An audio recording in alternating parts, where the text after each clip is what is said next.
bác có thể giới thiệu bản thân mình trước và nói về cái quan hệ thế nào với cháu và cái lịch sử của gia đình mình được không ạ? Thế thì là bác tên là Kỳ, Lê Quốc Kỳ. Thì bác năm nay là 77 tuổi. Đấy, thì bác là con của bà Nguyễn Thúy Hoàn. Cái bà Nguyễn Thúy Hoàn tức là chị ruột của bà Bảy, là vợ ông Phúc, là bà nội của cháu. Đấy là mẹ của bác Kỳ, tức là đã mất năm 1991, thọ 81 tuổi. Đấy, thì là từ cái hồi mà kể từ năm 54 trở đi ấy, thì là ông với cho tất cả các anh chị em họ hàng đi vào trong Sài Gòn đi di cư. Nhưng mà riêng mẹ của bác Kỳ thì đi theo là cách mạng, đi theo ở lại miền Bắc. Mỗi mình thì ở lại miền Bắc. Sau khi mà từ năm 54 thì ở mọi người, tất cả các gia đình ở bên trong nhà bà Bảy, rồi là bà Lý, rồi rồi cô Tám Trà của cháu, rồi cô Mai là cô Quỳnh đấy, ở Mỹ đấy, ông Quỳnh, rồi chú Anh thì đều sinh sống ở Sài Gòn. Và hiện nay thì tất cả các gia đình các con các cái của ông bà là đều di tản sang nước ngoài hết, đều ở Pháp và như thế là ông Thượng, cháu gọi là ông Thượng. Thế là con bà Tám ấy, còn gọi là cụ Tám, cháu gọi là cụ, thì ông Thượng cũng ở Pháp, thì chỉ có bà Hạnh biết đấy. Còn họ hàng bà con thì ở bên Pháp. Thế thì nếu nói thực về cái gia phả thì cháu thì bác Kỳ kể lại cho ông, đây là cụ thân sinh ra ông Huyện Thọ. Cái ông Huyện Thọ thì đẻ ra tất cả 13 người con, thì có đó mất một người trẻ, còn 12 người con. Thì 12 người con thì lần lượt là đầu tiên là bác Cả Khánh, thì là cũng ở sang Pháp. Rồi thứ hai là bác Hai Tường, cũng cũng di cư sang Mỹ. Thứ ba là bác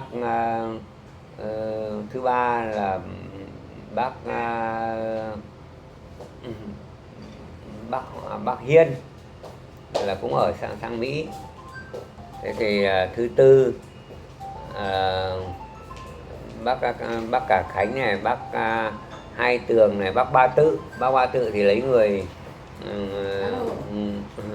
Đức. Mà bác thứ tư là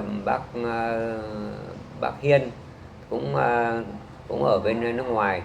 Thứ năm là mẹ của bác Kỳ, thứ năm. Thứ sáu là bà Lý, thì bà Lý cũng mất rồi, thì ở Sài Gòn, và cũng con cái bây giờ đi chuyển sang Úc. Các con cái đều ở Úc và bà Lý. Thứ bảy là bà Bảy. Thứ 8 là cô Tám Trà đấy, sinh ra cho bác Thượng ở Paris đấy. Và bác Tám Trà thì cũng ở Paris. Hai vợ chồng tên là Chiến, thì bác tên là bác Tám Trà. Bác Chín, cô Thụy ở Sài Gòn. Bác 10 là một người bị mất. 11 tức là một người nữa. Đến 12 thì là gọi là bà Mai, chồng thế là Quỳnh, làm đại tá hiệu trưởng trường sĩ quan Đà Lạt, ông Quỳnh.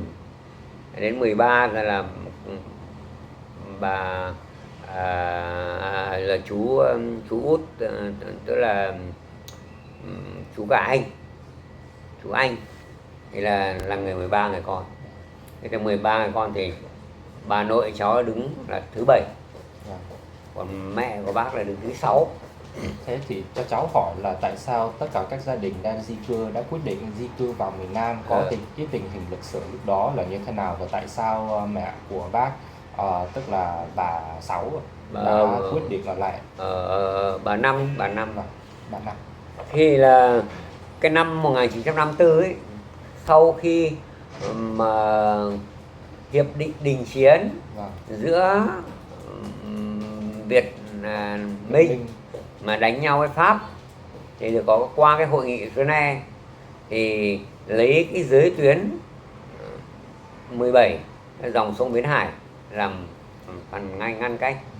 Ai thích ở miền Bắc thì theo cái chế độ xã hội chủ nghĩa, ai ở miền Nam thì theo cái chế độ Việt Nam Cộng Hòa.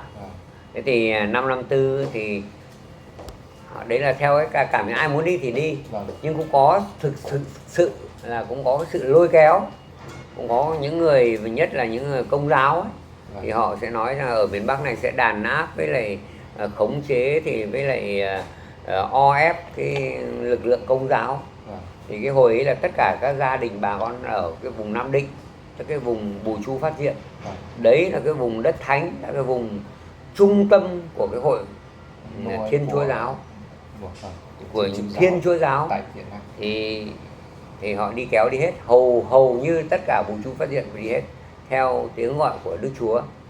Còn từ cái ở miền Bắc ra ở đây thì do cái tuyên truyền cũng giống tuyên truyền lôi kéo, chúng ta không nên đi bỏ quê hương làng mạc đi nơi khác, nên ở lại để xây dựng đất nước ta sau khi hòa bình lập lại. Thì đấy thì hai cái chế độ đấy là về vấn đề chính trị. Thế thì ai ở đâu thì làm việc theo ở đấy thôi. Thí dụ như là ở nhà cháu, ở tất cả các họ hàng bà con ở trong ấy không đi làm cho chính phủ, không đi làm cho ai cả. Thì trước kia là đi theo cái chế độ của Pháp, thì họ bảo trợ thì họ đưa bên này. Thế còn thì những người mà ở Việt Minh này đi theo ở Minh thì ăn lương ăn nước ở của chế độ cộng sản, thì mình ăn lương đâu, mình phải buộc ở lại đấy. Nhưng mà hồi đó chắc chắn là cũng có một số người công giáo đó cũng theo Việt Minh chế độ cộng sản luôn. Có. Thế tại sao có lý do cá nhân mà mẹ bác đã quyết định ở lại, còn tất cả các gia đình khác đã quyết định di cư vào miền Nam? Và có thực ra thì cháu không biết nhiều về cái tình hình Công giáo, thì Công giáo có liên quan gì đến cái quyết định việc di cư vào miền Nam, đặc biệt ở cái tình hình của Bùi Chu Phát Diệm ở Nam Định? Nếu mà nói về cái tình hình chính trị ấy, cháu uống nước không? Vâng ạ. Sáng cháu ăn cơm sáng chưa? Chưa ạ. Chưa. Thế à? Nhưng mà không sao ạ. Cháu ăn bát mì không? Cháu thường không bao giờ ăn sáng. Thế thôi được rồi. Bây giờ là 10 giờ chuẩn bị ăn cơm nhá. Em có cơm. Thì cơm có cơm, có rau, có thịt gà. Bây giờ không sao cả, vì cháu đang quay phim thì cháu đang quay phim không cũng phải nói. Để cháu lưu lại cho. Ok, cháu quay đi. Để cháu đưa lại cho gia đình cháu.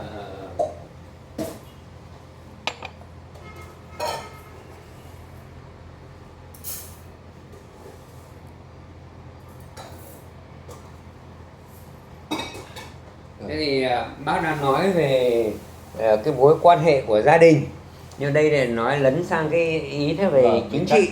Vì chắc là có 13 đứa con, nên là không biết là họ thân thiết với nhau như thế nào. Rất thân thiết, rất mà sau cái thời gian mà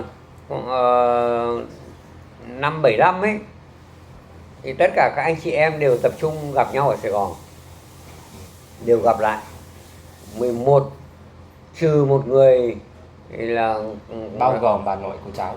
Có cả bà nội cháu, tất cả đều tập trung ở Sài Gòn hết. Năm 75 thì năm 76 mẹ của bác là vào trong tập trung tất cả 11 người con đều gặp nhau ở bên đi. Chỉ có bác cả Khánh, bác Hai Tường, bác Ba Tự thì đi từ năm 52, tức là đi trước cái năm 54 thì không có mặt ở Sài Gòn. Thì sau cái thời gian 54 thì Bắc Nam gặp nhau thì có tập du. Còn những người mà đi trước từ là năm 1949, 50, 51, 52 từ trước thì họ không về Sài Gòn gặp nhau được.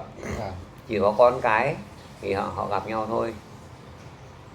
Thế là bác đang nói về cái, để cháu nói về cái cuộc chiến tranh về ý thức chính trị. Chiến tranh trong của Việt Nam mình có cái thời gian mà cái tuổi của bố cháu ấy, ông bà nội cháu ấy, thì đấy là mình là chiến tranh chống Pháp, Việt Minh đánh nhau với Pháp. Sau khi đến năm 54 thì thỏa hiệp giữa hội nghị Geneva thì chấm dứt chiến tranh và làm cái giới tuyến hai miền Bắc và miền Nam. Xong đợi thời gian thì sau khi thời gian khoảng 2 năm thì sẽ lại hợp nhất, nhưng do cái tình hình thay đổi về chính trị cho nên là không hợp nhất được, cho nên có xảy ra những đụng độ về chiến tranh. Từ năm 54 cho đến 75 là 10 năm mới bắt đầu hợp nhất được. Đấy, thì 5 năm từ trước năm 54 thì gọi là Việt Nam đánh nhau với Pháp. Từ năm 54, 55 thì Việt Nam mình gọi là ngấm ngầm, gọi là đánh nhau ở cái không dàn trận ra. Nhưng mà từ năm 54, 55 thì đã có cái xung đột. Thì ở bên chế độ Sài Gòn này có nhờ Mỹ nâng đỡ, thì miền Bắc này là nhờ Liên Xô và nhờ Trung Quốc nâng đỡ. Một bên thì là xã hội chủ nghĩa là viện trợ cuộc sống, một bên thì Sài Gòn thì nhờ Mỹ nâng đỡ cuộc sống. Hai bên đều phát triển, nhưng mà giữa cái phe xã hội chủ nghĩa và cái phe của Mỹ thì có vẫn nghĩa là ngấm ngầm xung đột lẫn nhau, dùng cái đất nước của mình là một cái bãi chiến trường, dùng cái đất nước mình để mà đấu trí. Nên là vũ khí của Liên Xô, vũ khí Trung Quốc đánh nhau với vũ khí của Mỹ. Thì người cầm súng thì lại là người Việt Nam. Đấy, hai người Việt Nam với nhau, máu thịt ra vào với nhau. Đấy là cái mình đứng về, mình nói nhìn nhận vấn đề phải có tính chất khách quan.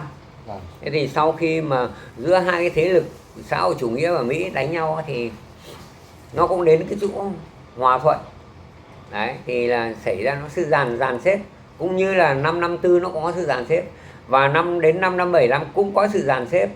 Thế thì cái cuộc chiến tranh 10 năm từ năm 1964 tức là có cái gọi là có cái chiến sự Vịnh Bắc Bộ giữa Mỹ, cái tàu chiến ở Ma Đốc thì là vào miền Bắc mình thì cũng là gây những cái gây chiến để thả bom ấy. Thế thì nó đánh nhau từ năm 1964, 65. Từ năm 64, 65 thì hai bên cũng là tập trung lực lượng rồi xây dựng lực lượng rồi miền Bắc mình nó đánh nhau từ năm 54 năm. Thì bác có đi bộ đội không? Từ năm chiến tranh thì ở đây thì hầu như tất cả mọi thanh niên ở miền Bắc đều đi bộ đội. Ở bên miền Nam thì tất cả đều phải đi quân dịch. Thế thì miền Bắc ấy thì họ huy động từ 18 tuổi để đi. Thì năm 64 thì sau một chiến tranh 1 năm thì bác là hồi bác đang học trung học, học hết, họ bảo cho tôi đang học trung học thì học hết. Đến năm 65 thì bác lên đường. Thì là đi thì bác vào trong quân đội thì bác cũng học sửa chữa ô tô, sửa chữa máy móc. Thì bác ra bác cũng dạy cho những người lái xe, những người sửa chữa xe để phục vụ trong cuộc chiến tranh. Thế là bác sang Lào bác cũng dạy cho những người lái xe ở bên Lào, Lào thì Việt Nam mình hỗ trợ bên Lào để mà cùng Lào đánh nhau với Mỹ. Thế bác cũng sang Lào bác. Thì sau từ năm bác đi bộ đội từ năm 65 cho nên năm 75 hết chiến tranh thì bác lại về bác đi học đại học giao thông. Thì bác ra bác làm thanh tra, thì làm cái nghề cái nghề này của ông bác là thanh tra nhà nước. Bác là thanh tra nhà nước. Cháu hỏi để để cháu quay lại một chút vì cháu chưa hiểu hết được cái tình hình của, đặc biệt là cái môi trường của chỗ Nam Định ở Buổi Trưa Phát Diệm. Bác mới nói là hai chỗ Buổi Trưa Phát Diệm là nôi của đạo Công giáo ở Việt Nam. Về cháu không biết tại thế. Bác có thể kể cái lý do chính đã khiến bao nhiêu người, khoảng 1 triệu người, đa phần là từ Buổi Trưa Phát Diệm đã quyết định di cư vào miền Nam, và cụ thể hơn nữa trong gia đình của bác thì tại sao mà tất cả các gia đình của bác có cảm thấy gì cá nhân để khiến họ phải đi theo, phải di cư vào miền Nam, hay là họ chỉ đi theo cả làng thôi? Cái nguyên nhân đó nó mang tính chất là ý thức chính trị, về chính trị. Để cái năm 54, 55 là do cái Việt Minh, tức là đứng lên là ở miền Bắc này là quản lý, là lãnh đạo, thì về cái ý thức xã hội và cái người cầm quyền thì người ta luôn luôn phải bắt buộc tất cả mọi người phải theo, bắt buộc mọi người phải theo tất cả các giáo phái đối lập, những là đạo Phật, để đạo Thiên Chúa, để đạo Hồi, để đạo tất cả các đạo đều phải theo cái sự lãnh đạo của nhà nước. Nhưng ở đây có một khía cạnh là Đảng Cộng sản thì theo cái chế độ vô thần, không tôn trọng một cái chế độ, không có một đảng phái nào cả. Phật thì là tôn trọng ở cái chỗ tâm linh của tâm của mọi người, nhưng không khuyến khích và cũng không đàn áp ai cả. Công giáo cũng thế. Công giáo thì họ cũng... Bác là người Công giáo đúng không? Bác người Công giáo, mà gia đình thì mẹ bà của bác là cũng là đạo gốc, và tất cả các anh chị em nhà bác là còn Công giáo. Thế thì họ tuyên truyền ở miền Bắc này thì nói là không ai được, đã là người cán bộ nhà nước, không được ai đi nhà thờ, không được tụng kinh niệm Phật, không được làm gì, tức là vô đạo, là chủ nghĩa vô thần, không có Công giáo, không có đạo, không. Thế còn ở miền Nam ấy họ có rất nhiều giáo phái đối lập, rất đạo Phật, đạo giáo Cao Đài Hòa Hảo, đạo rất là có nhiều đạo. Chính vì ở miền Nam là Tổng thống Ngô Đình Diệm cũng phải dẹp những cái giáo phái, mỗi một giáo phái nó có một cái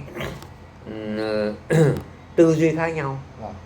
Cái việc mà thống nhất cũng rất là vất vả cho cái chế độ chính phủ của Ngô Đình Diệm. Miền Bắc thì không đàn áp, nhưng họ ra cái lệnh là không có chủ trương, không có đạo, tức là cán bộ công nhân nhà nước là không được đi nhà thờ, rồi là không còn ai muốn đi, đấy là tự nguyện.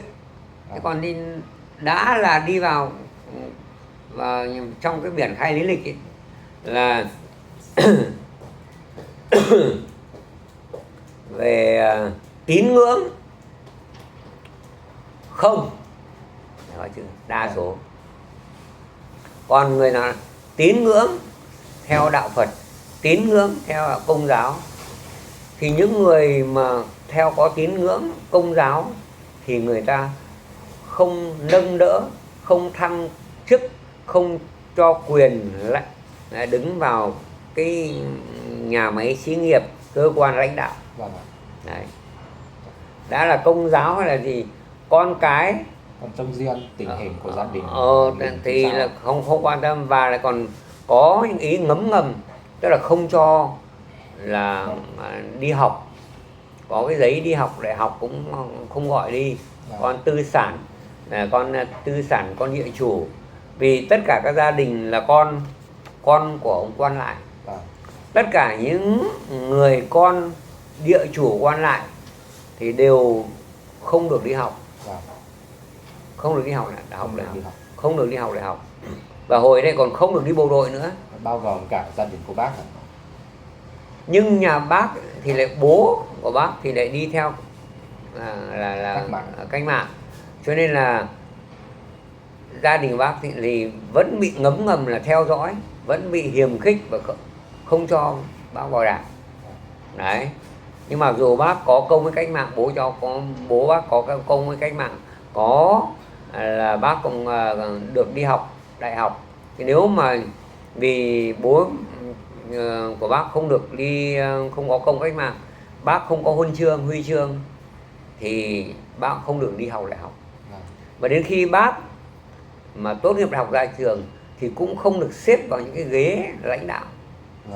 Và chính vì tất cả các gia đình khác không có vị trí như thế nên họ thì bắt buộc phải đi di cư vào miền Nam, vì họ không có bố đi theo cách mạng, nên là nếu mà họ ở lại miền Bắc thì họ không thể học ở đại học hay là lên chức vụ. Không có đấy. Dù nếu mà họ có tấm lòng hướng về cách mạng chẳng hạn thì họ có thể đi được không, hay là họ bị bắt buộc phải di cư vào miền Nam. Thế bác có thể kể một chút về bố mẹ của bác được không?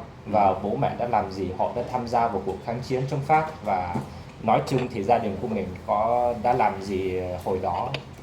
Thì là gia đình của bác ấy thì là từ năm 1900, bác đang nói về trở lại cái lịch sử năm 1945. 45 tức là Việt Nam mình đánh nhau với Pháp. Thì với Việt Minh với thế là bố của bác cũng là làm việc cho Pháp. Bố thì là làm về đánh teletip này, móc này, rồi điện đài đấy. Thì bố của bác là làm việc cho Pháp. Nhưng đến năm 1945 46 ấy thì Việt Minh cái hô hào những người mà yêu đất nước, yêu dân tộc thì đừng nên làm việc cho Pháp. Đấy, thì hãy phục vụ Việt Minh. Thế là bố của bác đi theo Việt Minh và đi làm phục vụ Việt Minh. Năm 1946 thì đi theo cách mạng, đi vào những cái vùng tự do mà không có đánh nhau, không có máy bay ấy, không có xung đột, không có bắn súng ấy. Thì nhà bác là vào những cái vùng đó thì gọi là cái vùng gọi là căn cứ cách mạng, là cái chỗ là được không có những cái xung đột giữa phe, và cũng giặc Pháp nó không đến đánh. Thì là bố của bác là từ năm 54, 45, 45, 46, 47, 48, sau cái toàn quốc kháng chiến năm 46 thì là đi theo cách mạng và đi theo cái vùng ấy và hoạt động giúp đỡ về Việt Minh. Thế thì năm 46, 47, 48, 49, 50 qua những cái chiến dịch Điện Biên Phủ, 54 đến 54 là hòa bình, thì bố của bác lại về làm cho cách mạng.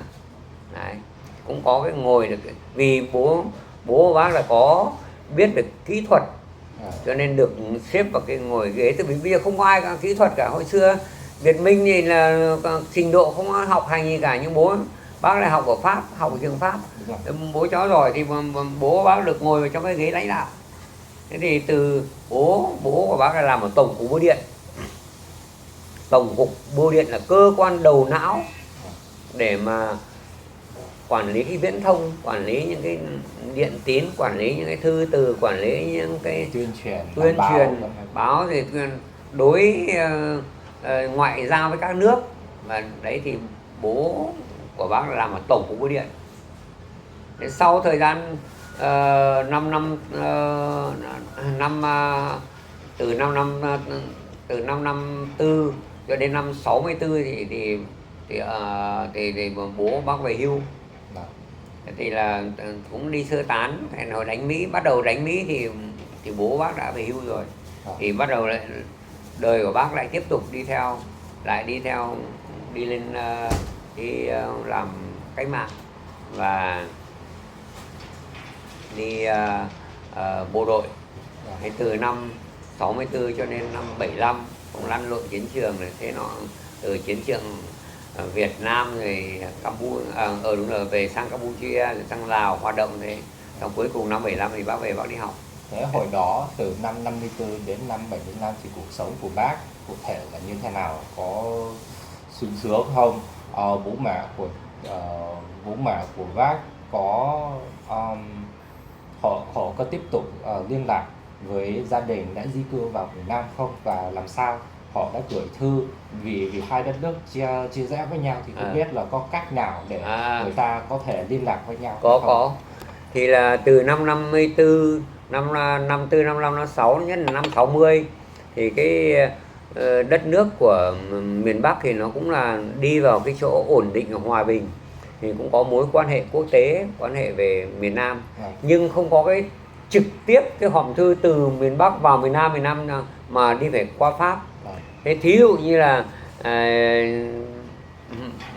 cái mối quan hệ của mẹ của bác ấy muốn nói chuyện về miền Nam thì lại gửi thư sang Pháp, xong rồi từ Pháp lại gửi về Sài Gòn. Thế còn thì cái thư của bác có họ hàng ở bên Pháp sẵn rồi? Có, thì có đấy, ba cái bác là bác Tự, bác là ở bác Tự, bác Cả Tức Khánh. là hồi đó thì có một số người di cư vào miền Nam và cũng có một số người di tản, hay là không phải di tản nhưng mà họ đã đi sang Pháp. Nhưng mà đi trước cái thời gian di tản, từ năm 54 họ đi trước cái năm 54, họ đi từ năm họ đi sang Pháp để du học. Đi du học, họ đi ở, họ đấy đi sang bên. Rồi sau 54 thì họ trở lại thôi. Đấy, thế thì đấy, chứ không phải là vì người ta không phải vì chiến tranh hay vì chính trị mà họ đi là đi năm 1, năm 2, năm 3, năm 4 là đi tự. Họ thấy cuộc sống bên Pháp sung sướng nên họ quyết định lại thôi. Đúng rồi, chính xác. Năm 54 mới là bắt đầu có ý nghĩa là phe phái mà đi theo. Và ở miền Bắc này, như chính vì là người ta nghe tuyên truyền ở bên Công giáo họ cũng tuyên truyền, họ bảo đấy cái chế độ cộng sản là nó đàn áp, thì nó không cho đi theo tiếng nói của Chúa, chống lại lời gian của Chúa, chống lại. Thì bây giờ ở đây ở miền Bắc này ở lại làm gì? Mình đi vào miền Nam được tự do, là được đi nhà thờ, được đi tín ngưỡng, được đi về với Chúa. Chứ còn ở đây nó không có nhà Chúa chứ gì cả, nó là vô thân mà. Đấy, thì nhưng mà nó không phá nhà thờ, nó không phá chùa chiền, thì nó cũng để cho tự do, ai muốn đi thì đi, nhưng nó không khuyến khích, không xây nhà thờ, không xây nhà chùa chiền, nhưng cũng không phá nhà thờ mà không chùa chiền. Trừ trường hợp khi mà đánh nhau ấy thì máy bay thả nhập thì nó hỏng vào nhà thờ chùa chiền thôi, chứ còn thì chủ trương kể cả của Mỹ hoặc là chủ trương của miền Bắc cũng không đàn áp cái nhà thờ.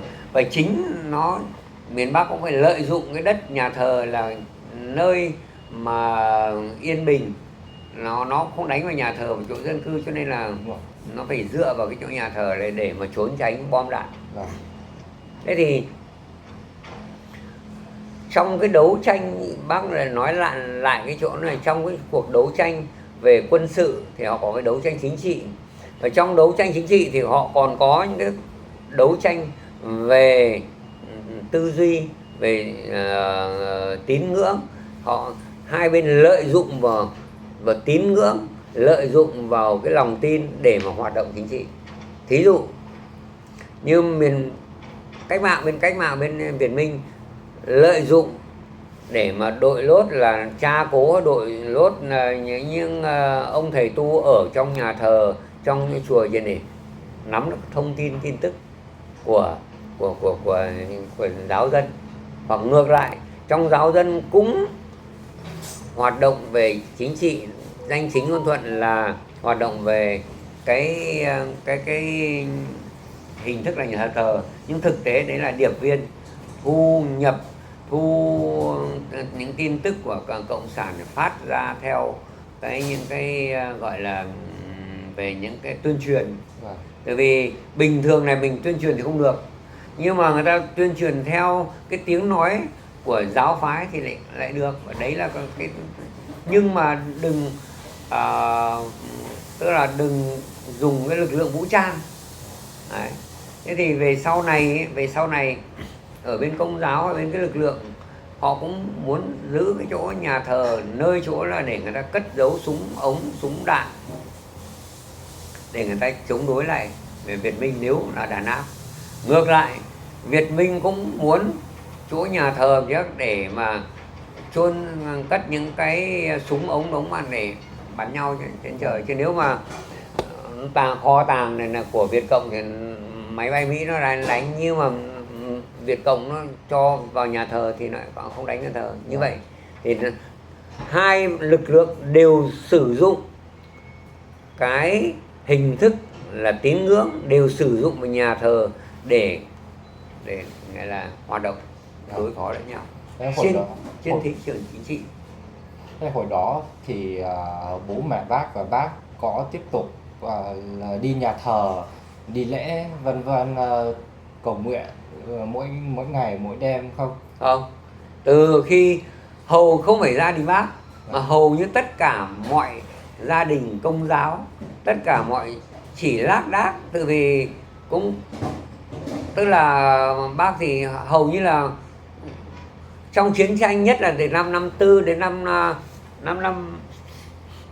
từ năm 54, 55, 56, 57 hòa bình lập lại bác thì cũng có một số, thí dụ 1.000 nhà giáo dân thì khoảng có 300 giáo dân là đến nhà thờ, còn hầu như 700 cái giáo dân thì không đến nhà thờ. Vì đến cái nhà thờ nó dị nghị, nó bảo đây thằng này con nhờ ông Công giáo đấy, nhờ hội Công giáo ấy, thế nọ thế kia, nó tức là chính phủ vẫn được phép, người ta có thể đi được nhưng mà nó bị coi thường nhiều. Đây nó coi thường nhiều, coi thường, và dùng cái từ ngữ coi thường. Và trong các cơ quan xí nghiệp, nếu mà mình là đi Công giáo sẽ bị miệt thị và không được giữ chức quyền lãnh đạo.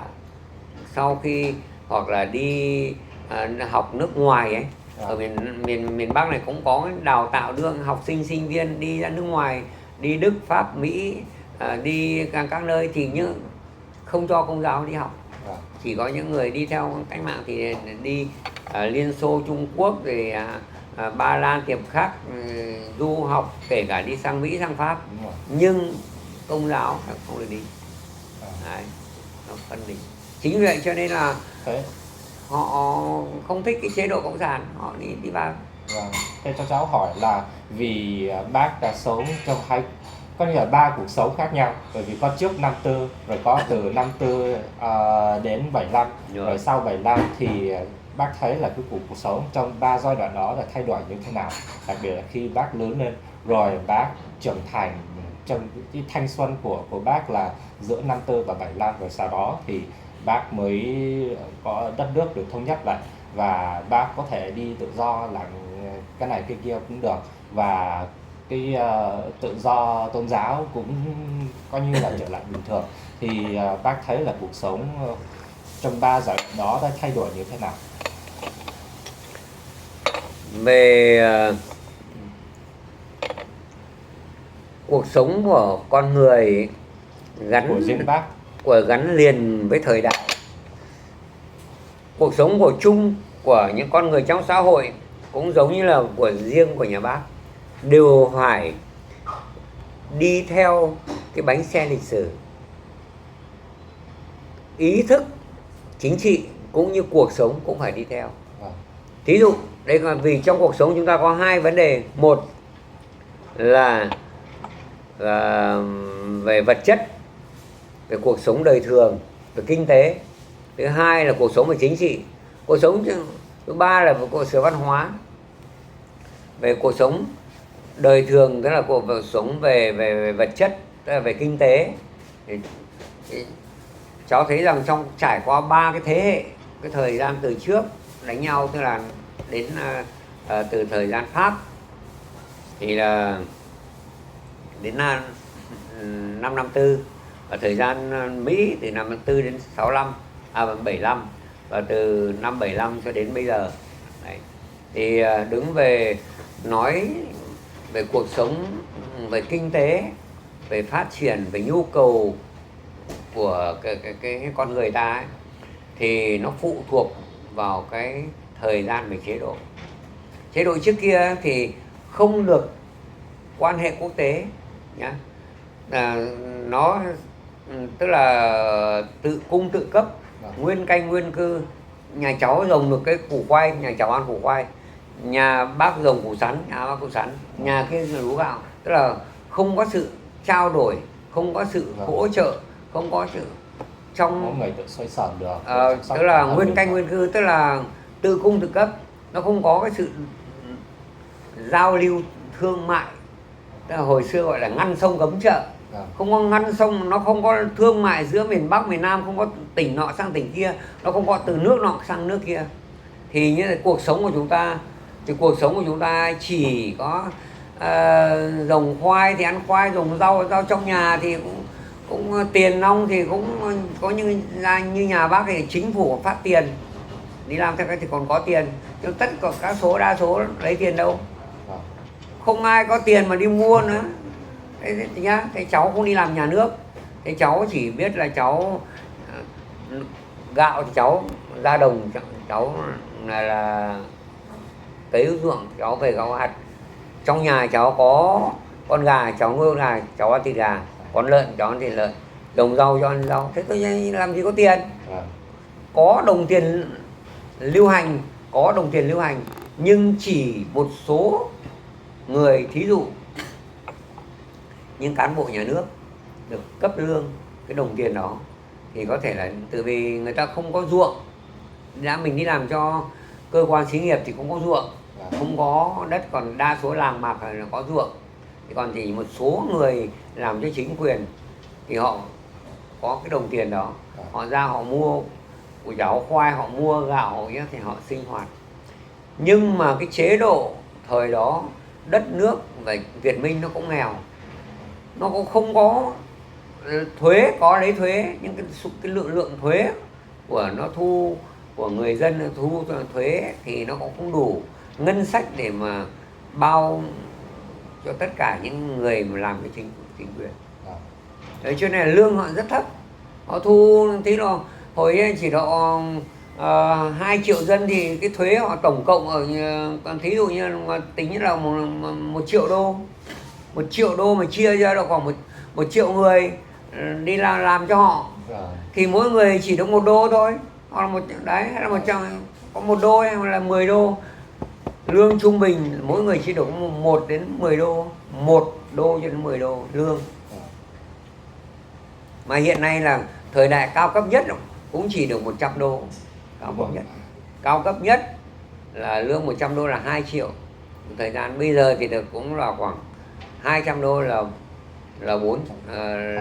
4 triệu, 300 đô là 6 triệu, 400 đô 8 triệu.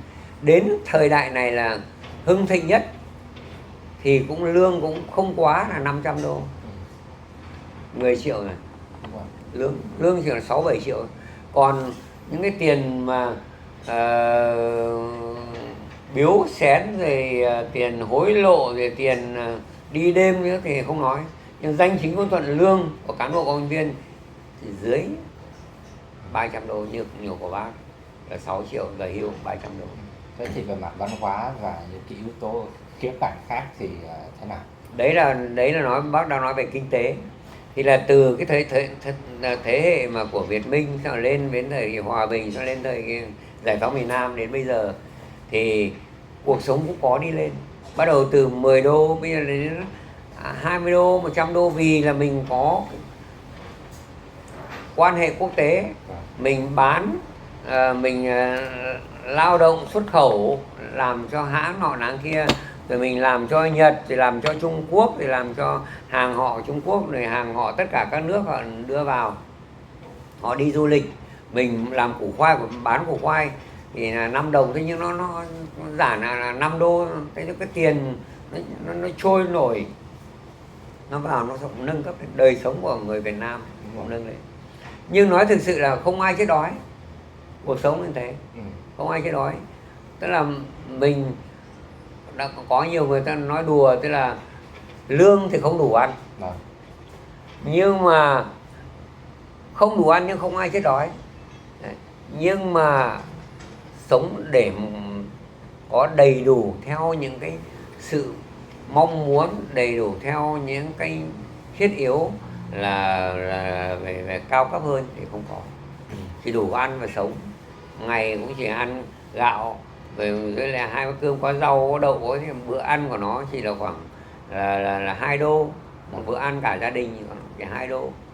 thế thôi. Thế là Thế vì sau năm 75 thì bác thấy cuộc sống của bác có thay đổi không? Vì đất nước được thống nhất nhưng mà bác không phải là người miền Nam nên là bác cứ ở lại miền Bắc, không biết là cuộc sống nó thay đổi nhiều không? cũng có thay đổi, từ vì trước kia đấy cái tiền lương của bác ấy cũng theo nhà nước thôi, mình đi theo nhà nước thì nhà nước thay đổi ra thì mình được đi theo thế. Chứ bác thì cũng có tự do, tức là ngoài cái lương của nhà nước mình, trước kia là anh không được bán phở, chế độ gạo thóc là anh có gạo nhưng anh không được bán phở, nên bác đi ra đường bác không biết hàng phở đi đâu mà ai nữa. Cái chế độ thế, ra ngoài không có quán hàng, chỉ có về nhà ăn thôi. Nhưng bây giờ nó có tự do, tức là sau một thời gian những cái cấp lãnh đạo thì còn ông Nguyễn Văn Linh, tức là ông ấy đã tìm ra những con đường mới, tức là về tư duy đổi mới, là không ngăn không cấm chợ nữa. Rồi thì là mình phải hòa nhập, chứ đừng có bế quan tạm cản. Mình phải hòa nhập, đi với nước nọ nước kia, các đường bay nước này để mà thu hút du lịch, tận dụng những cái nền tiến bộ của họ. Quần áo mốt nó lại đi như trước kia chỉ có mỗi cái nâu sồng áo vải thôi, không có mốt mấy gì cả. Thì bây giờ nó có những cái thì đất nước mình là tiến kịp với thời đại, cũng là do về cái hoạt động về chính trị, hoạt động về quân, về kinh tế để giao lưu, thì mình sẽ cuộc sống của cháu có mua đôi giày ngoại. Hồi xưa mình có giày ngoại, cháu đi đôi dép với lại đôi guốc thôi, chứ không có giày, không có dép, mà đi đất. Thế nên nó dần dần thế là họ nhìn rồi cái phát triển về thông tin, nó internet nó có, người ta theo dõi, người ta nhìn thấy được, mở mắt được. Thế trước kia mình mù nhá, không nhìn thấy được. Bây giờ mình có những cái báo chí nó tự do, nó cũng ở trong khuôn khổ. Cái báo chí tôi là không được chống đối cách mạng, không được những người nào, anh có quyền tự do nhưng mà anh không được đả phá, anh không được lôi kéo, anh không được tuyên truyền phản động. Thế thì đấy, hoặc là mình không được vũ trang. Thì chế độ nào nó có tính chất chuyên chính. Bác đang nói tiếp, đấy là về cái cuộc sống về kinh tế. Thế còn về cuộc sống chính trị, ý thức chính trị, trước kia như là con cả em tùy từng người được đi học đại học, không phải ai cũng đi học đại học. Và cái vào đại học họ cũng chọn lọc rất là khó khăn. Nó ưu tiên miền núi, ưu tiên cán bộ, con em cán bộ miền Nam, ưu tiên đi bộ đội, để ưu tiên tất cả những người ưu tiên thì được vào. Thế là có 100 suất vào đại học thì đã đạt được 30 suất ưu tiên rồi, còn 70 suất thì tranh cử. Thế thì ai mà giỏi thì là được đi. Thế nhưng mà trong đó nó cũng đều có những cái ngầm vào đấy. Ví dụ như một xã, một huyện đấy có 4 giấy gọi đại học thì nó chỉ cho 1-2 người, còn 2-3 người nó im thì không gọi, đấy thiếu rồi. Từ đấy là người ta lãnh đạo. Bây giờ 4 cái giấy gọi đây thì họ đóng cửa này thì họ chỉ mở cửa đưa đi, thì ở ngoài kia đâu biết. Thế cho nên là cổng trường đại học cao vời vợi, 9 đứa leo lên, 10 đứa leo lên thì 9 đứa rơi. Cái số được đi học đại học, số được đi nước ngoài rất ít. Thế nhưng đến một giai đoạn này thì ai mà có năng lực, hiện nay không phải nhà nước mà có cái viện mà nó tổ chức gọi là liên kết nước ngoài thì sao, viện gớt, viện như con của bác ấy, cậu không đi theo một cái sự ưu ái nào cả, vào viện học xong thi đỗ đủ trình độ là được đi.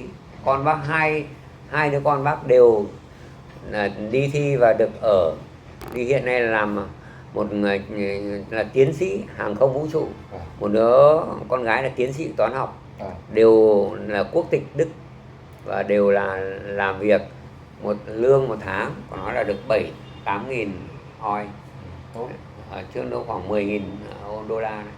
Đấy, khoảng 9.000 đô la. Thế thì là đây là về ý thức chính trị, là nó cũng do là trào lưu xã hội, cũng cho là thời mở cửa. Mở mặt tôn giáo thì ta thay đổi không? Vì không biết thì là bác mới nói là ở hồi đó thì người Công giáo bị coi thường rất nhiều, nhưng mà cho thấy là hiện nay thì Công giáo được coi là một tôn giáo bình thường thôi, không biết là nó thay đổi thế nào đến mức này nó trở lại. Về ý thức về Công giáo thì hiện nay cho đến bây giờ, sau khi năm 4 hoặc 7 năm 7 đóng thì Công giáo hai miền thông thường nhau, họ được tự do đi đến nhà thờ, không ai ngăn cấm, không ai ngăn cấm này. Nhưng trong cái ngấm ngầm người ta vẫn không nâng đỡ, họ không nâng đỡ là nó đi nhà thờ chả được cái gì cả, cái nâng đỡ chẳng được cái gì, là họ không có kinh phí nâng đỡ, mà kinh phí của nhà thờ là cũng là của nhà thờ, họ cấp ở của Vatican thì của hoặc là do những cái của thập phương đóng góp rồi thì là đấy, chứ còn nhà nước mình không ai hỗ trợ cho cái Công giáo cả. Nhà nước chỉ hỗ trợ cho lực lượng thanh niên. Đấy, thí dụ như là thanh niên của đất nước lên mình tổ chức thanh niên, hội thanh niên, hội sinh viên, hội nọ hội kia, nó không có mang cái tính chất về tôn giáo, nó không mang tính chất về vấn đề về tâm linh, thì họ sẽ hỗ trợ, họ có kinh phí hàng năm họ xin họ cho. Nhưng đặc biệt tôn giáo họ chẳng cho, họ không có kinh phí để mà xây nhà thờ, họ không có kinh tế để xây về ngay đến trường học còn hạn chế, còn chợ, còn muốn bệnh viện. Kể từ Hà Nội cách đây 30-40 năm, Hà Nội có bệnh viện Sanh Pôn, bệnh viện Phủ Doãn, bệnh viện Phủ Doãn, bệnh viện Bạch Mai, bệnh viện, tất cả những cái ở Hà Nội này có 4 cái bệnh viện lớn. Thì cho đến ngày nay cũng chỉ có mới phát triển thêm một cái bệnh viện Thanh Nhàn, và có một số trong tất cả bệnh viện mở rộng, chứ chưa có một cái bệnh viện nào. Mà từ khi Hà Nội này là 40 vạn người, mới nửa triệu người, nhưng bây giờ là 10 triệu người rồi. Nhưng mà cái tốc độ phát triển của bệnh viện không đáp ứng được, tốc độ phát triển của trường học, tốc độ phát triển của chợ, các chợ vẫn là chợ hôm, chợ hàng gia, rồi chợ Bắc Qua, chợ chung quanh mấy cái chợ lớn, chứ chưa có một cái chợ nào phát triển mới để cho ít nhất cái tốc độ phát triển của người dân anh phải tốc độ phát triển cả về trường học, cả về bệnh viện, cả về chợ, cả để cho các cuộc sống của người dân họ phát triển lên. Chính vì vậy cho nên bây giờ hiện nay cái mô hình mở rộng Hà Nội, rồi mở rộng có những bệnh viện họ xây để mà giảm tải cái bệnh viện Bạch Mai, giảm tải, họ chuyển cái bệnh viện đi nơi khác, họ không chuyển. Tại vì bác sĩ họ đi bây giờ đi đến chỗ kia không có chỗ trường học cho con nó, không có chợ họ để làm, không có chỗ khác, chỉ có bệnh viện không họ sống nào. Cho nên nhiều những cái bệnh viện họ nói di tản ra, thí dụ trở về Nam Định ấy, bệnh viện Bạch Mai, nhưng mà đến hàng chục năm nay không thấy có nhà đấy, có mọc lên đấy. Không biết là không có kinh phí, nhưng cái bệnh viện nó đã mọc lên cách đây 5-6 năm thì không thấy có người vào nằm. Nguyên nhân chính là bác sĩ, cái đội ngũ bác sĩ ấy. Đội ngũ bác sĩ người ta đến nói chữa đấy. Thuốc men máy móc đấy là vấn đề, chứ còn thì nói gì chỉ có mô hình bệnh viện không thì ai là bảo. Thế mà bệnh viện thì ở đây, nhà người ta ở đây, người ta vào bệnh viện chỉ cách được khoảng đi taxi or đi khoảng 1-2 cây số, nhưng từ đây đến Hà Nam, Đồng Không, Vùng Ngoại này thì chữa cho ai đi từ các huyện các tỉnh đi về ở đấy. Mà phương tiện giao thông từ các tỉnh nó thuận tiện đi về Hà Nội, họ vào bệnh viện Việt Đức, bệnh viện Bạch Mai có đội ngũ bác sĩ giỏi đầu hành chữa chữa. Họ đi từ Nam Định lên Thái Bình, lên Phú Thọ, Tuyên Quang, Hà Giang, họ về Hà Nội. Ai người ta vào qua Hà Nội vào đến cái bệnh viện Bạch Mai 2. Đấy là vấn đề. Cho nên là bác nói cái thứ nhất là về cuộc sống, đời sống. Thứ hai nói về là chế độ và chính sách. Ngay cả bây giờ chế độ và chính sách và luật thường vẫn là năm nào cũng thay đổi và bổ sung. Có cái luật của thằng Mỹ là cách đây 200 năm nó vẫn giữ nguyên bản. Nhưng đây cứ mỗi mà vài ba năm lại thay đổi, vài ba năm lại thay đổi đấy. Như thế là cái sửa đổi thay đổi. Trước kia thì chế độ người ta hưởng cái chế độ này, bây giờ anh thay đổi chế độ này thì tự nhiên là người ta bị thất thoát, hoặc bị cuộc sống bị kém lên. Thay đổi để được đi lên, cũng có cái là thay đổi đi lên, nhưng còn có cái chế độ thay đổi để đi xuống đấy. Ví dụ lương của trước kia đây, thí dụ người ta đi làm là 30 năm, lương của họ anh cứ theo cái đấy là anh trả, nhưng bây giờ lại không trả theo cái lương thời, mà lại cộng mãi 4 năm 6 năm trung bình, tức là kéo thấp xuống. Lương bây giờ của cháu là 1.000, lương năm kia cháu có 200.000, lương năm kia cháu có 100.000, bây giờ cộng 100 cộng 200 cộng 300 cộng 1.000 chia cho 4 thì thành có 300. Lương của cháu bây giờ có 300, cháu được hưởng lương 300, thế là nó không được rồi. Tôi lương về hưu tôi phải được là 700, 70%. Bây giờ tôi còn cộng rồi chia ra cái lương trung bình. Như thế là nếu mà anh thay đổi thế làm cho cái mà được mức hưởng họ bị tụt xuống. Còn ngược lại như đối với như bác về hưu thì chả sao, thì bác thì lại được, cứ cả ai tăng lên thì bác lại được thêm tiền, thì bác chả phải mất đồng nào, mà càng ngày càng tốt lên. Có người thì càng tốt lên, có người thì giảm đi. Thế còn ngược lại, thí dụ lương của công an Bộ Đội bây giờ theo họ lại còn, trước kia là cháu 500, bác 500, tức là 500, nhưng mà bây giờ riêng của cháu là làm công an, cháu là Bộ Đội thì cháu lại là được 1.000 một tháng, của cháu 1.000. Cháu ra cháu phở, cơm, cháo, gạo, thóc, sữa, đường cháu mua bằng giá của bác. Lương của cháu 1.000 mà lương của cháu của bác có 300 thì cháu bác không thể bằng cháu được. Đúng rồi. Chính vì vậy cho nên có cái sự xung đột. Đấy chính vì chính sách.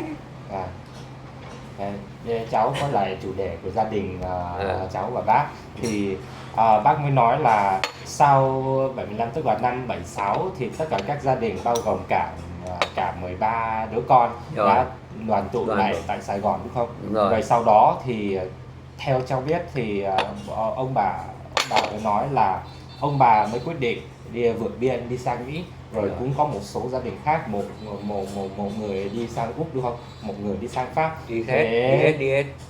Nhưng mà sau cháu hiểu cái lý do năm 54 khi Công giáo vẫn bị đàn áp thì người ta đã quyết định di cư vào miền Nam, nhưng mà sau 75 khi đất nước được thống nhất thì lẽ ra là coi như là đất nước hòa bình rồi, ai cũng có bình yên, nên là người ta có thể được đoàn tụ lại rồi xây dựng phát triển đất nước. Thế tại sao vẫn có nhiều người mà quyết định, thí dụ như ông bà cháu đã quyết định đi sang các nước khác vượt biên? Người cháu cũng biết là chị gái của bác của cháu đã chết trên biển, đúng không? Rồi. Thế bố đã kể một câu chuyện là thì bố đang ở một chiếc thuyền, trong chiếc thuyền đó có khoảng 300 người trong đó, rồi có một cơn bão rất lớn đã đến, rồi trong ban đêm thì bố không thể nhìn thấy gì cả, bố chỉ dựa vào cái cổ ở giữa chiếc thuyền rồi hy vọng là sống được. Rồi buổi sáng trở lại thì bố đã nhìn thấy chị gái của bố ở đâu, và bố mới nhận ra là chị gái đã mất tích rồi, đã chìm trên biển. Thì cháu không biết thì tại sao mà có nhiều người là liều lĩnh như vậy đi sang nước ngoài sau khi đất nước được thống nhất? Không phải, cái thì là nó cũng phải theo cái ý thức, cái ý thức xã hội. Trước kia miền Nam tượng trưng cho viên ngọc của Viễn Đông.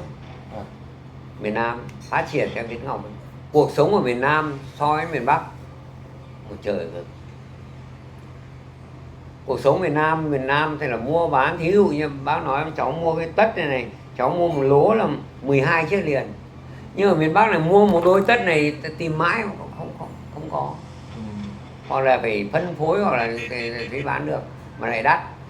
Thế rồi gạo, thóc, tất cả rồi hàng hóa, tất cả mọi người ùn, tất cả do cái viện trợ. Vâng. Nó cái viện trợ của Mỹ nhá. Vâng. Hàng viện trợ rồi thì là buôn bán hàng Nhật, hàng Mỹ nhập cảng đấy. Vâng. Ở nhiều. Nhưng miền Bắc này thì không có hàng nào cả. Vâng. Nó đang về chiến tranh trong năm 75 làm gì có ai. Một bên thì trong nhà, bên nhà cháu, bên nhà bác thì chẳng có gì cả, bên nhà cháu đầy đủ tất cả. Thế bây giờ cái thứ nhất về tâm lý, cái thằng ở bên này nó không có gì, thế nào nó sang nhà mình ăn trộm. Thằng nó không ăn trộm đồ đạc mình, không thì đêm nó giết mình để nó ăn cắp. Nên nói về tâm lý rõ ràng đấy. Thế cái anh mà mới đứng vào chiếm đứng cái vị trí, tức là kẻ thắng và người thua. Người thua cái nhất là phải đi tù, đi học cải tạo. Trong những gia đình bố đi cải tạo, chồng đi cải tạo, con đi cải tạo. Nhưng mà nhà cháu không đi cải tạo đâu. Không, bác đang cháu nói không có liên quan gì đến chế độ hay không. Bác đang nói về sự đa số. Vâng. Mình phải nói về đa số. Hai bên thế lực đang đánh nhau, bỏ súng xuống nhá. Thì một người chiến thắng, một người là giành chính của là thua đi. Phải hạ súng là thua, đúng không? Vâng. Thua thì phải buộc anh phải theo. Họ bảo sao anh nghe vậy, anh chống đối là được, chống đối bắn chết. Vâng. Cái thứ nhất tức là về ý thức xã hội, là một bên là anh về anh là người thất thế. Họ sẽ nói với nhau, như chú ấy và bác với cháu với nói với hai thằng này bên này nó khỏe lắm, nhưng nó chỉ có mỗi cởi trần của chuồng thôi, nó không có đồ đạc gì, nó không có gì, nhưng có dao, có gươm. Mình bên này chỉ có hoàn toàn đồ đạc, thì ăn uống thôi, không có dao, không có gươm, mình không đánh lại được. Nó sang đây thế nào cũng giết mình. Thế nó vì họ chạy sao nữa. Thứ hai là chế độ. Các bộ sang đây cứ về lực lượng vũ trang, về lực lượng tuyên truyền, về báo chí, rồi đài phát thanh, rồi phường khóm, những người cán bộ ấy, thì ưu tiên là họ có cái mũ ưu tiên. Thứ nhất có 4 cái ưu tiên. Một tức là cứ này, tù này, rồi miền Nam tập kết này, rồi cái gì đấy thì mới được ưu tiên. Ưu tiên ấy. Thì những người cứ nghĩa thế là những người mà nằm vùng, những người mà đánh nhau trực tiếp, những người mà ở Sài Gòn ấy, thì được ưu tiên, thì là được ưu tiên mua bán hay mua ấy. Còn cháu không được ưu tiên gì cả. 4 người nữa thì cháu có phải là lực lượng nằm vùng đâu, cháu có phải là lực lượng con em miền Nam tập kết đâu, cháu có phải là lực lượng ở giải phóng đâu.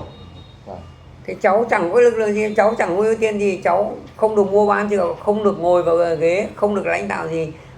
Bảo sao ngay vậy? Thế không có lương lậu. Thế còn những người về có lương cao, được phát nhà, những người mà bỏ đi tán được phát nhà, phát cửa nó rộng rãi, được mua bán đi mua. Còn cháu chỉ ngoài cái nghề đi xe ôm, hoặc là người phục vụ lái xe, hoặc là sửa chữa ô tô, hoặc là buôn bán vận chuyển hàng họ từ các tỉnh lên để phục vụ cho người có tiền. Cái cuộc sống của cháu hồi xưa, mà hồi xưa này chồng có lương. Ngày xưa mà thấy nó sung sướng mà như ở đấy, sao mà mình thấy là mình không thể ở lại đây, không thể ở lại được. Lương cháu hồi xưa hàng tháng bố đưa tiền về, chồng đưa tiền về. Bây giờ bố không có tiền đi tù, chồng không có tiền về, một mẹ bao con nhau nhóc, không ai trợ cấp, không có tiền nó cả, mà chỉ được trông chờ vào những cái đồng tiền mà thu gom của những năm trước để lại bán vàng bạc, hoặc là có những người thân thích, những người biết người ta đi do năm 75 họ đi sang bên kia, họ nhớ họ gặp bà con, những người ở bên nước ngoài, họ cứu trợ, họ gửi díp đánh răng, xà phòng, bàn chải, rồi thì bánh kẹo thì nó gửi về. Đấy, thế thì nó gửi tiền đô la thì về ngấm đưa về. Thế thì họ sống một ngày. Thế thì bảo thôi ở đây làm gì, chồng con này đi tù nhá. Thế chồng con thì đi bờ biên do Mỹ nó cứu nhá. Cái năm 745 ào nó hàng nghìn lính, hàng nghìn người chồng, hàng nghìn người bố hàng nghìn người ra đi. Thế bây giờ vợ con ở đây làm gì? Chính vì vậy nó phải theo tiếng gọi là tự do. Mặc dù chả ai đuổi đi, chả ai đánh. Mà ở đây là có là nhà cháu cũng đã theo vì những lý do như vậy không? Đấy.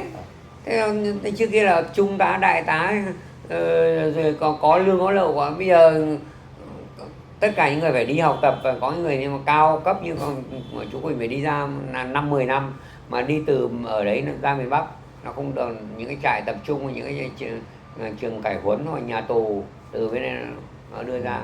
Còn những người như con cái của ông đi lên miền Tây cầm cuốc, cầm cào, khai hoang về núi đấy, để đi vào khai hoang Bảo Lộc, rồi đi trồng mì màu trồng khoai đấy suốt ngày đấy, mà ăn uống chỉ có mì khoai thôi, bo đấy. Cái hồi ấy, kể cả cái chế độ của Sài Gòn cũng kể cả chế độ miền Bắc cũng ăn bo, không phải là riêng bên đấy, hai chế độ đều như vì vừa đánh nhau xong chưa ai có kinh tế cả, một bên thì thắng với thua, nhưng mà thắng ấy cũng chẳng để làm gì, từ vì bên thằng Mỹ nó bế quan tòa cảng, nó không chơi với Việt Cộng thì nó thua, nó tiếp tế gì cho Việt Cộng, mà nó ngăn cấm tất cả những người mà giúp đỡ Việt Cộng. Thế dù những cái quan điểm chính trị hay là ý thức, hệ tư tưởng khác nhau trong một gia đình và có 13 đứa con, thì họ có nói chuyện với nhau về những cái vấn đề như thế không, hay là không nói gì cả, xong rồi họ tự quyết định cho gia đình mình thôi, rồi sau đó thì mới liên lạc với nhau, để khi mình liên lạc với nhau thì mình thường nói về cái gì, nói về cuộc sống của mình, nói về gia đình, người này người kia hay sao? Hầu như tất cả các gia đình ở miền Nam họ đều liên hệ với nhau, họ đều tâm sự với nhau, họ đều thông tin cho nhau, họ đều chí hướng với nhau, và họ đều nghĩa là đi ra nước ngoài đấy, hỗn loạn lúc đang thứ nhất là về tâm lý, thứ hai là họ bảo nhau mà mày ở đây là coi như là còn Việt Cộng nó vào nó o ép rồi nó giết rồi nó đàn áp, rồi nó tức là cũng có cái thông tin thì đúng, nhưng cũng có thông tin nó thổi phồng lên.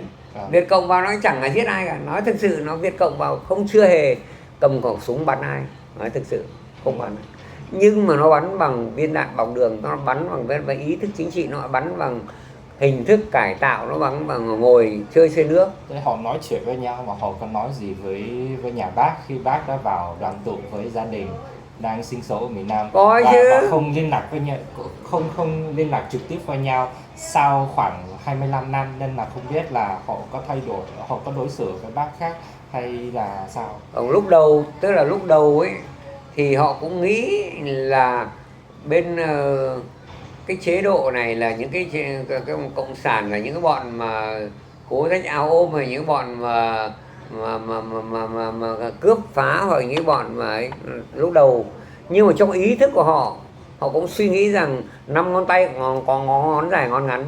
Trong những cái người đó không phải rằng ai cũng có là cái tư tưởng là cướp bóc, ai cũng có ý tưởng là giết chóc, ai cũng là trộm cắp, không có. Đồng bào mình vẫn là người dân với nhau, và tâm sự người ta không cần nói, ta nhìn thấy cuộc sống hàng ngày, người ta cũng đủ hiểu rằng anh đối xử tôi tốt như thế nào. Ví dụ là bao vào trong chưa nói năng gì cả, họ cũng mời cơm nước đến giờ là nấu cơm rồi có mời mọc cái ân cần, con đã thế tối qua có cháu có nằm ngủ được không, đấy là một sự con tình người. Chứ còn ý thức chính trị thì người ta cũng không đề cập đến, và bản thân những người dân họ cũng không có đề cập về cái chính trị nhiều, bản thân người dân. Đúng rồi. Kể cả đến bây giờ đi ở miền Bắc này thì họ có đề cập đến cái vấn đề xem đài xem báo, xem nó nhàm chán, mà họ cũng chẳng có tác dụng gì, họ chỉ biết là đi ra chợ mua hàng xoay sở bản thân mình, tiền xăng tiền dầu thế nào, đi đến đâu là còn có tàu mà bè xe không. Nếu mà nhà nước nó không có thì mình phải chịu, nó tức là cái sự mình chịu áp lực. Chứ còn ở bên Sài Gòn nó khác, nhà mình có ô tô, mình có thằng nó có không có chuyến nó ô tô, mình tự ô tô đi đây, không có xăng chỗ này mình đi mua hãng xăng chỗ khác. Nhưng miền Bắc này chỉ có hãng xăng duy nhất, anh không mua xăng này không nhảy chết.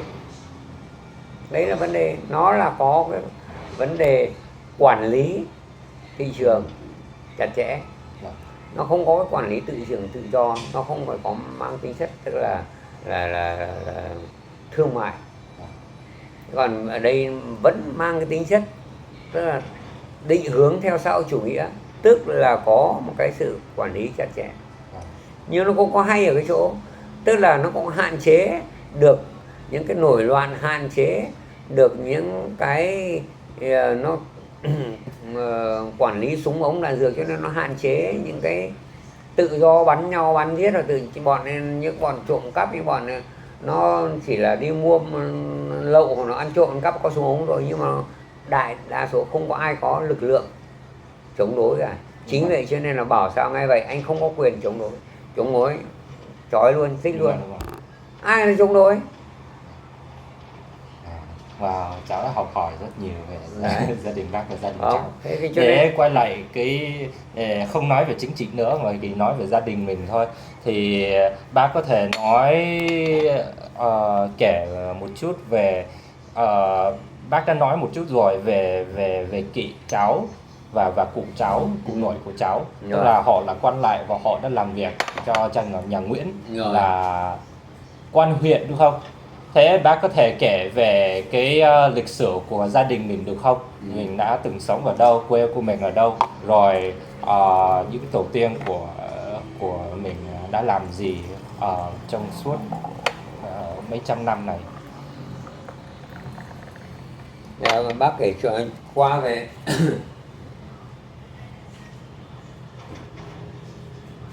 vì bác kể cháu chỉ muốn biết thêm về lịch sử không về lịch sử nhé.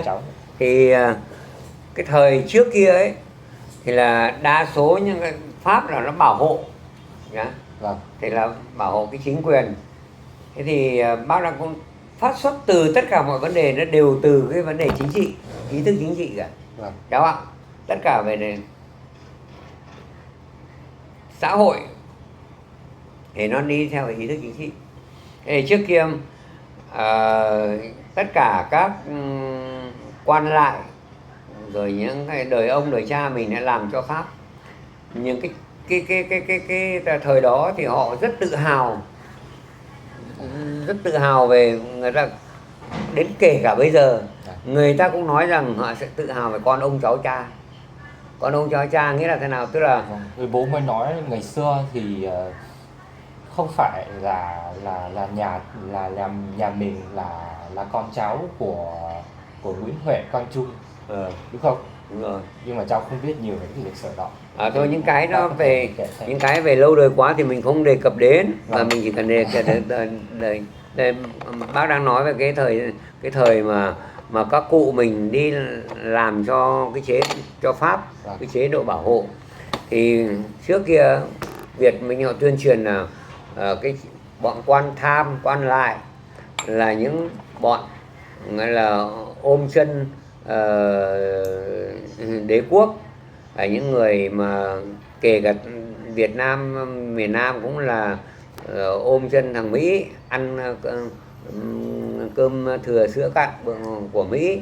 Thế rồi thì những cái là bọn mà đi theo nó là cái bọn gọi là phản động. Đấy, phản động rồi thì không có niềm tự hào về tự tôn dân tộc, rồi nói chung là những cái quan lại thì ngu dốt, nói chung thế. Nhưng thực tế thì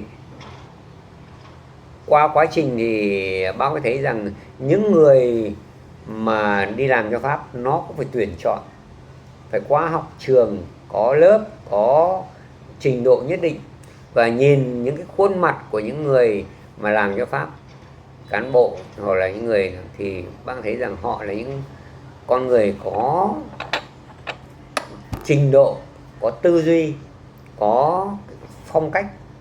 Đấy nhá.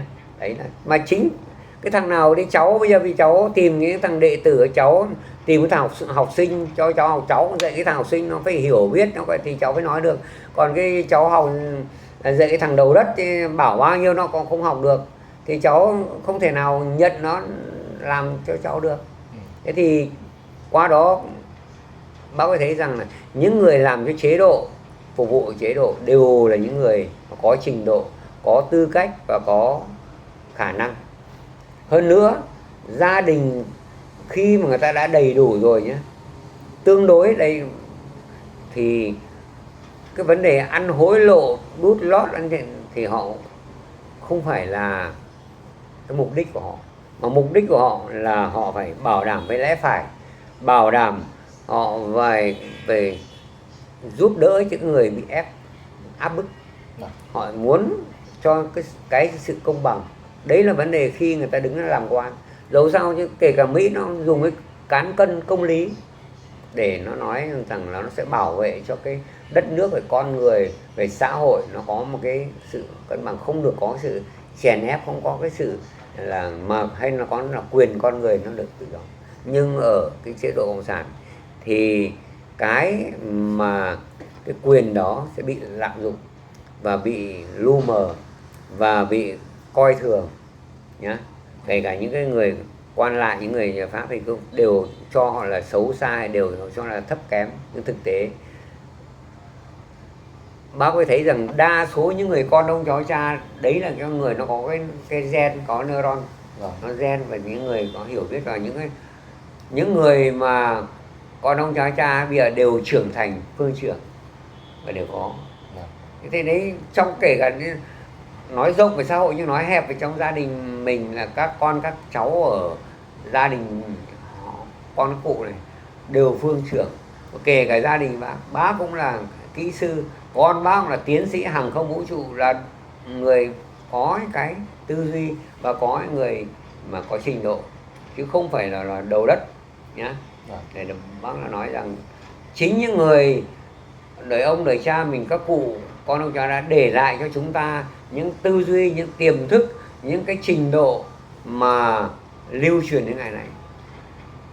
Đấy, cho nên là các cụ vẫn nói là con nhà Tông không giống lông giống cánh. Để bác nói với cháu như thế, mình phải có niềm tự hào về gia đình, tự tôn dân tộc, và tự về dân tộc mình, tự hào về đất nước mình là đánh nhau với là Trung Quốc đến hàng nghìn năm, nhưng mà nó không thể thắng được mình.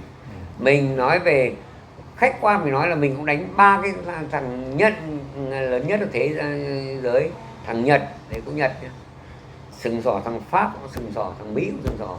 Đấy là phải nói về hình thức. Nếu chả biết thì tại sao anh đến anh đánh xong anh bỏ, anh thấy là không biết là anh thua, anh đánh anh không ở lại được.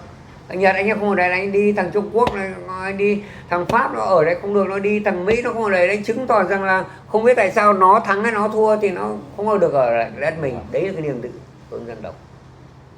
Thế còn trong cái cuộc chiến tranh thì bác cũng rất hiểu rằng cái lực lượng của mình mà đứng đối chọi, mình tay bo mà đánh dàn hàng ngang, mà đánh về không thể thắng thằng Nhật, không thể thắng thằng Trung Quốc, không thể thắng thằng Pháp, và không thể thắng thằng Mỹ. Đấy nó nói về chiều sâu. Còn sự hỗ trợ mình thắng được là thắng về thời đại, thắng về hoàn cảnh quốc tế, thắng về súng ống đạn dược, sống về sự giúp đỡ của đất nước, của Liên Xô, của Trung Quốc, của tất cả 12 nước xã hội chủ nghĩa, trang bị cho mình từ cái chân, cái tơ tóc, từ đôi giày, đôi dép, từ bát cơm, bát gạo. Mình nói dùng từ ngữ bảo là mình đánh thuê thì không đâu đúng đấy, mình có cái gì đâu. Mình làm có súng, làm gì có đạn, cơm gạo. Bây giờ mình mới được có ruộng, mình mới làm được về phát triển, và mình đi xuất ngoại về lúa, về gạo, về cá ba sa, rồi trồng cây, rồi chứ hồi xưa mình làm có gì. Mình đánh nhau với thằng Mỹ nào được. Rõ ràng thì không thể nào thắng được. Nhưng mà thời gian nếu thắng nhau, anh hiểu không? Trong giai đoạn tôi anh đánh nhau trong 3 ngày, tôi anh đánh trong 3 năm, thế thôi. Cái đây nó kéo dài, nó đánh mình, nó trả thành những cháu thế. Đánh cái thằng mà nó cuối cùng mình chẳng được cái gì cả, thì thôi cháu về, tao cũng chẳng thua mày nhá. Nhưng cho nên nó bảo là nó sẽ nói là nó sẽ rút lui trong danh dự.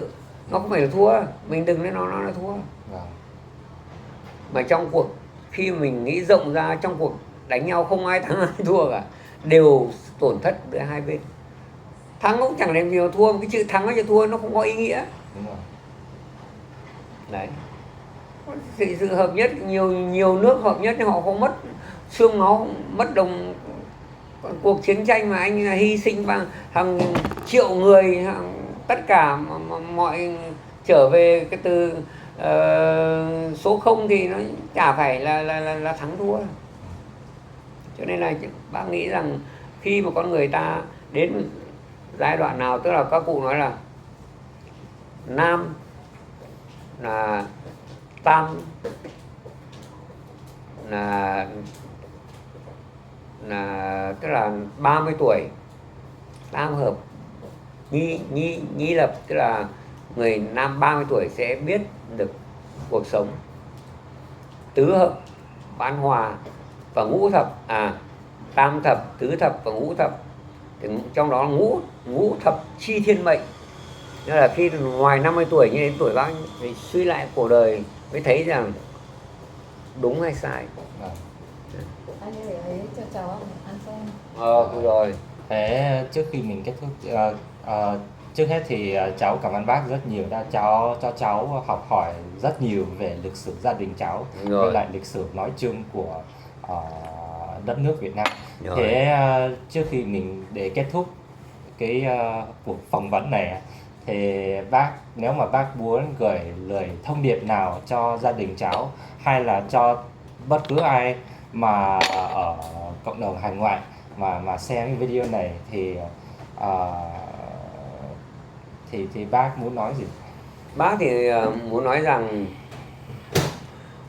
cũng muốn gửi lại những thông điệp cho tất cả các bà con, anh chị em ruột thịt trong cái họ của chúng ta.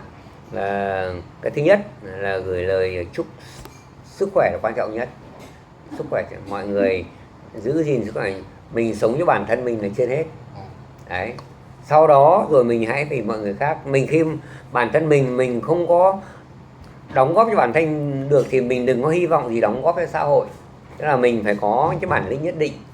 Và muốn như thế là mình phải học hỏi, phải tư duy và học lẫn nhau, bà con thì để mà xích lại gần nhau. Cái vấn đề cái thứ nhất là chúng ta hãy xích lại gần nhau để mà chúng ta cùng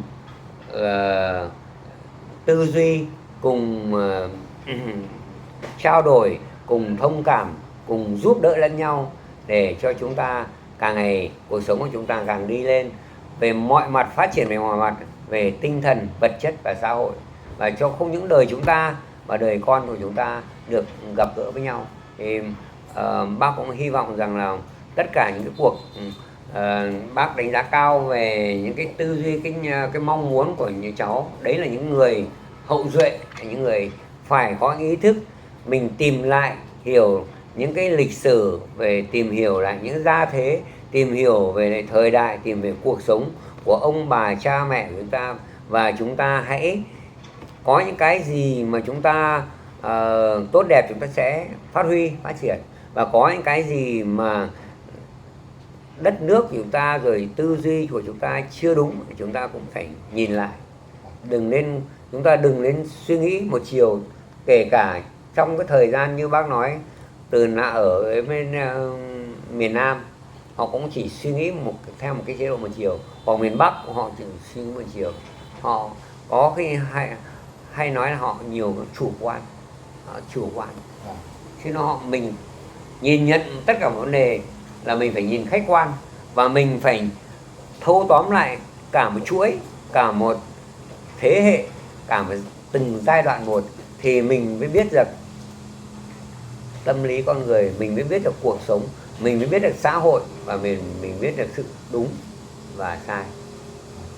Nhưng mà nó thực sự đến bây giờ thì bác nói rằng sự đúng và sai nó cũng không phải quan trọng, mà vấn đề quan trọng nhất là cảm nhận của chúng ta. Dạ, xin cảm ơn bác nhiều. Dạ.